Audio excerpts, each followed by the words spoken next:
15. Just before David reached the village, he went into another phone booth. He dialed Scotland Yard again. He heard the familiar roar.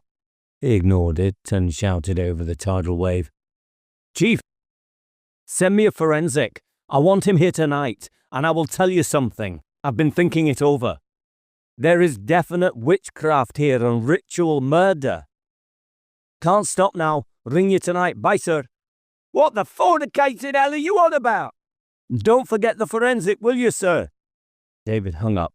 Steam puffed through the phone's earpiece.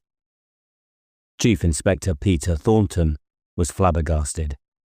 He crunched the phone down and padded over to a large map of the British Isles. Scarlet-headed pins were stuck in areas of Ireland, Wales, the Scottish Islands, and East Anglia. The chief selected a pin and stuck it in Cornwall. Witchcraft, eh? Why did it always excite him? He didn't know why, but by Hades it did. He was looking forward to making that lovely titty lady tonight. She had boobs like a wet dream, and he was going to stroll through the various positions of the perfumed garden.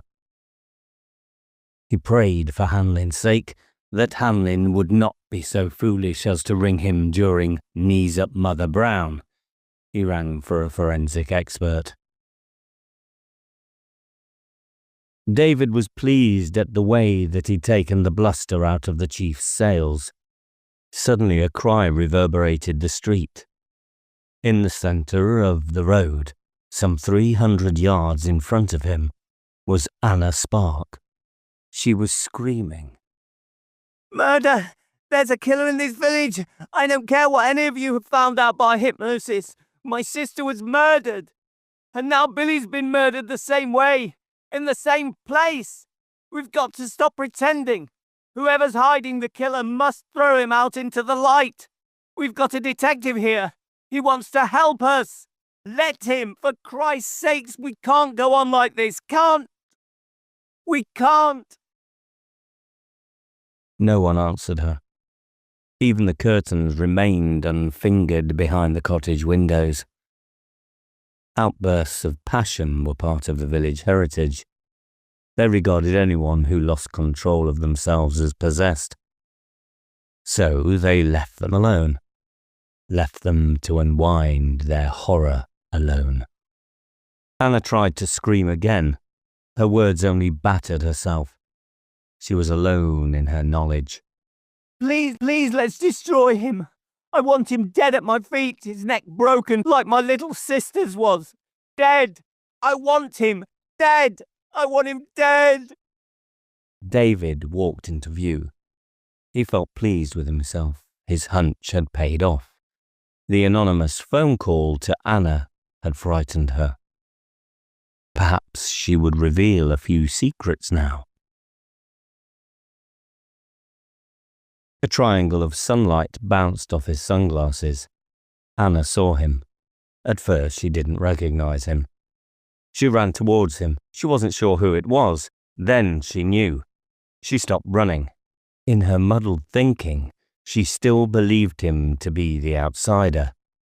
She turned and ran back the way she came. David followed. Then, past a white, materialized out of a black shadow. Anna ran into his arms. She didn't trust the Reverend either, but at least he was a villager and therefore not so dangerous. David approached them. "You know something, don't you, Anna? You know it's murder. I heard you screaming. You know all right." Protectively, the Reverend White led Anna away from him, but he followed. He continued to question her, but she refused to reply as though he hadn't spoken. Eventually, they reached Anna's house. David continued to interrogate. Anna would still say nothing. The Reverend White told him to leave her alone. "She's suffering from shock, Inspector. Leave her alone. She couldn't have meant any of those preposterous sentiments she screamed at the invisible face of Christ." Having begun the criticism, The Reverend White made a complex speech, which, in retrospect, even the Reverend White didn't understand. Then he escorted the silent girl into the cottage. David was in two minds what to do. He could use his official power and take her down to the station and force her to talk, or he could appeal to her better nature in her own home. But for the moment, they were both out of the question. In the first place, if he took her to the station, her parents would no longer allow him to use their home as a base, and at present, he preferred to be in the centre of things. And in the second place, he knew gentle persuasion would be useless. Only seduction would open her up, in every sense of the word. Seduction, that's the answer. It wouldn't look very good in the final report, though, would it? Lascivious witness enjoyed prolonged intercourse with Puritan inspector in murder hunt. And in any case, he didn't feel like putting a strain on his heart this afternoon. To do it once, he'd heard, was equivalent to a 9-mile walk. And he knew Anna wouldn't be satisfied with less than a couple of marathons. Well, at least 1.5. He went to his room alone. Mrs. Spark had taken Anna to her own bedroom. Rightly, she felt the inspector would give her no peace if she stayed in the room next to his. The Reverend conducted a verbose recital for the bewildered benefit of Mr. Spark in the kitchen. David lay in the bed. He fixed his electric razor into his bedside lamp and proceeded to scrape his 2-day beard off. Between scrapes, he considered his situation in regard to himself. He hadn't married. He was a failure in his job. Well, not quite. Some 5 years ago, when he wasn't so tired all the time, he discovered a couple of sex maniacs. The higher authorities were very pleased with his sexual coup, but because of his own sexual makeup, he'd known what he was looking for. He had milder obsessions himself. His upbringing had nothing to do with his little Oliver Cromwell complex. No, he'd gone out of his way to be moral in reaction to the immorality around him. It was a kind of experiment with himself, but now he'd tied himself hands and groin. He wished he hadn't. Sometimes he felt sexual violence vibrate in his centre, but he controlled it. Oh, it was so easy to find those little girl killers. So easy. But Thorn Village was a different proposition. He knew his methods were unorthodox, to say the least. It was all a syrupy mess. There were sticky clues everywhere, but still no honey. God, he was tired. Especially of himself. I could have been a librarian. I could have dreamed undisturbed in the musk of tired leather. I know I've not asked the right questions to the right people, and if tonight doesn't come off, I'll hand in my resignation. Hand it in. I'll be sacked. He unplugged the razor and returned it to its case. He gave the pillow 2 gentle buffets to make sure it wasn't lumpy, and then fell asleep. Almost immediately, dreams insinuated their way into his sleep. Stark images played rugger together before larger faces took their place. Not exactly faces, but personalities. The essence of the villagers swam and drowned in his subconscious. He was aware of excitement which electrified the village in his sleep. He knew they were preparing strange animal skins and hunks of fur, but he didn't know why. There were animals' heads, too, and they were dancing. Suddenly he knew why he hadn't fallen asleep before. But they wanted him to sleep so they could climb into his dreams. He was sure he was being manipulated, but he couldn't wake up. Images were thrown onto the screen of his imagination. Frenzied images.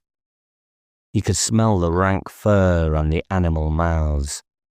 The dreams were thrust into his brain to frighten him. He began to perspire. His hands thrashed at the pillow. His feet gripped the writhing sheets like a mad monkey. The dream animals lunged towards him. With a jerk, his head banged itself against the cast-iron head of the bed. His sunglasses chinked on the lino. He woke up, very frightened. As sleep left him, he grabbed at the tail of his dream. He needed to examine it by sunlight. Slowly putting his glasses on, he relived his dream. He was aware of a mind, or perhaps two minds, trying to control him. As usual, his theory was unprovable. He knew his super would have him certified. Was it telepathy? Yes, that's what it was. My mind's always been open to auto-suggestion. I retain images and impressions without even wanting to. God, I'm tired. It's pointless going back to sleep. The same thing will only happen again. They're all concentrating on me. They want me out. I brought the city under my armpits. They don't like the smell. They think it difficult to let go whilst I'm around, especially tonight.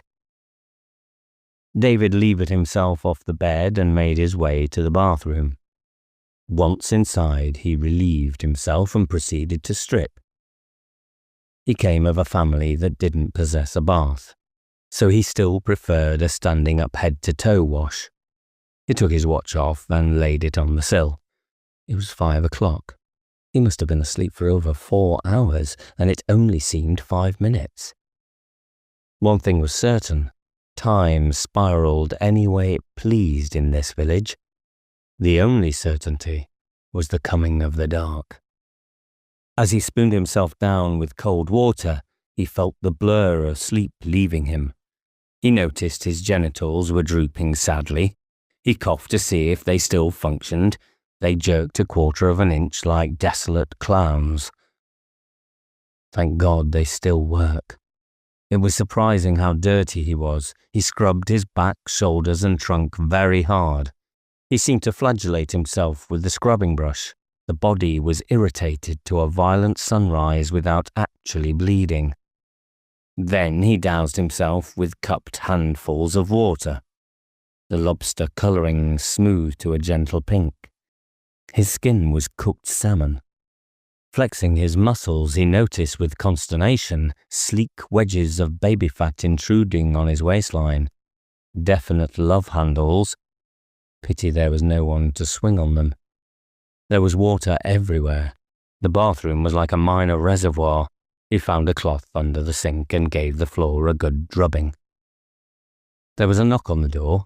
Instinctively, his hands rushed to prevent his privates from becoming public. Almost immediately, he returned his hands to his hips. He realized no one could see him through the door. There was another knock. "What is it, please? I'm just finishing my bath." On the other side of the door, Mrs. Spark was not amused. She bent down and floated an envelope under the door. Then she returned to the kitchen to prepare dinner for the inspector and her husband. Only for the inspector and her husband. Anna and she were not eating tonight. Well, not immediately. David's wet hands opened the envelope and pulled out the letter. Midsummer Eve, the Manor, Dear Inspector. I wonder if you care to learn more of the occult delights. I would dearly love to initiate you. Can I look forward to seeing you at about 11 o'clock tonight? Don't be too late. 12 o'clock is as potent and randy as they come, and they come potent and randy. Don't eat too much dinner, and please avoid wearing a crucifix or any other saint's tattoo. Garlic is unadvisable. Have a good bath before coming. Ha. When you receive this letter, you will have just completed your primitive ablutions. I enjoyed your dreams very much. When you have read this, you will instinctively desire to come roaring over here immediately. It is pointless. Forget your instinct, for I am not here. I am somewhere there, wherever there may be. Looking forward to sharing your mind with you. Sincerest purples, Lawrence Creedy. Initiate. Well, it's here, thought David. This is the night that makes me or fordoes me quiet. A free adaptation of Shakers by Hanlin. He dressed quickly into his dirty trousers and shirt, returned to his bedroom, undressed again, threw dirty trousers and shirt in case, took clean trousers and shirt from case, dressed again in clean trousers and shirt, cut and cleaned finger and toenails, removed wax from ears, bogies from nose, blackheads from chin, polished teeth, gargled Listerine, brushed hair, adjusted filling in wisdom tooth, remembered something, opened trousers and applied talcum powder to privates, opened shirt and applied antiperspirant to hairy armpits, opened face and applied after-shaving lotion to cheeks and jaw, and finally sank back on bed, completely exhausted. The sun turned rose to bonfire to ash, silver ash on a field of buttercups. Then the silver turned to gunmetal to cobalt, to sapphire, and the sun died. The sea seethed in the dark blue light. Knuckles of foam stroked the sun's navel. The oak tree was frenzied, and the wood was walking. David adjusted his tie, put on a jacket, and went down to dinner, in the kitchen as usual. He picked at the shepherd's pie and apologized for his lack of appetite. Mrs. Spark and Anna ignored him. Obviously, Anna had no intention of talking. She stared through him and drank a glass of water. Mr. Spark wanted to talk but decided his wife's bad mood would grow worse if he did so. He didn't. He just munched his shepherd's pie, and when he'd finished, he polished his plate with a hunk of brown bread and then gorged his way through a second helping, and then a third. David had stopped eating some time ago. He sipped a glass of water, then, accidentally, Anna spilt half a glass over her father's fourth helping of shepherd's pie. This didn't deter him. Contentedly, he drank it down. When he'd finished the fourth helping, he went to the sink with the plate and poured the brown water away. Then he returned to the table and helped himself to a fifth helping. It was 10:15. The women were excited.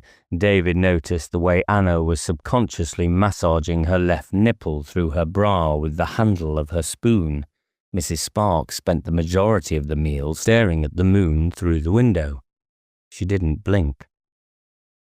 At 10:20, David excused himself from the table, downed the remainder of the water, and moved to leave. Only Mr. Spark acknowledged David had spoken. "Enjoy yourself, won't you?" he said, and helped himself to the tag ends of David's shepherd's pie. David stepped out into the warm moonlight and shut the door behind him. The women smiled to one another and left the table. They frisked upstairs to prepare for the evening. To his amazement, the night was hot on his face when he left the alleyway. Midsummer's Eve was here. He remembered Shakespeare's dream and other stories not so sweet. The night burned like curry breath on his face. Even if magic is only the products of a hypersensitive imagination, or only 1,000 years of electricity crackling in a wood waiting for a believer, or a madness loved by madmen, even if it's only fractions of all these, it is present in the village on this midsummer, in England, he thought. And in spite of myself, I believe. As David passed the cottages, he realized there wasn't a single light on in a single room. The houses were like tombstones under the moon. Where had everyone gone? He checked his watch. 10:40. Within 3 minutes, with the aid of his torch, he moved into the wood. Immediately he knew he was being followed. His watcher wanted him to know he was there. A twig sharply exploded under a foot. Trying to scare me. I shouldn't wonder. Well, they're doing a bloody good job. I feel someone tonight will really try to kill me, and not just with thought transference either. This time it will be very physical. It could of course be Jippo or Gregory Peck or both, let's face it, it could be anybody. Gnats attacked his face with remarkable consistency. Tonight the wood was oppressive. A moth skittered against his neck, an owl with a vanguard of rooks shrieked towards him. Someone was putting the screws on the animals. The rooks gouged towards his eaves. He ducked, then hit out with his torch.